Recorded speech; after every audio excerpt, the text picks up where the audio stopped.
المعدل ما يتبدل، وعشاني شاطرة ومعدلة قررت اليوم أعملكم كيكة أحمد الزامل أو بحكولها الكيكة الكرانشي. يلا نبلش. هون عندي كيك أنا خبزته، عندي كاكاو، عندي قشطة، شوكولاتة، حبيبات الكرانشي، وكريمة، وحليب سائل، وحليب نكهة الشوكولاتة.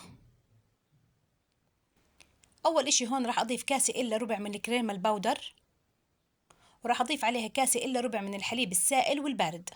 هون راح أخفقهم مع بعض كتير منيح ليصيروا عندي بهذا الشكل. بعدها راح أضيف عليهم مغلف من القشطة، وراح أرجع أخفقهم مرة تانية. طبعا هون لأسهل للشغل أنا راح أستخدم المخروط وأحط فيه الكريمة. هون أنا استخدمت العلب البلاستيك لحتى أعمل فيهم، ممكن تستخدم أنت جات البايركس أو أي إشي أنت بتحبيه. طبعا هون بعد ما صفيت الكيك بالعلب راح أبلش أشربها بالحليب اللي بالشوكولاتة. طبعا هيك بعد ما شربتها راح أبلش هسا أضيف الكريمة، هيك لحتى أخلص الكمية كاملة.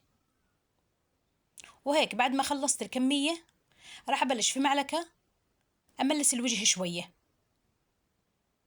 هسا راح أحكي عن الطبقة الثالثة.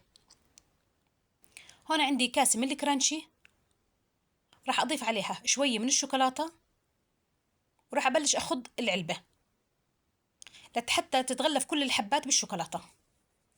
هيك بعد ما تغلفت راح أضيف عليها 3 معالق من الكاكاو البودر، وراح أرجع أخضهم نفس الإشي ليصيروا عندي بهذا الشكل. آخر مرحلة راح أبلش أزين فيهم. شوفوا ما شاء الله الشكل جد ولا أروع.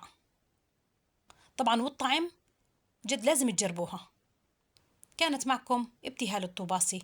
إذا عجبتكم الوصفة لا تنسوني من اللايك والاشتراك بالصفحة وتفعيل زر الجرس ليوصلكوا كل شي جديد، والسلام.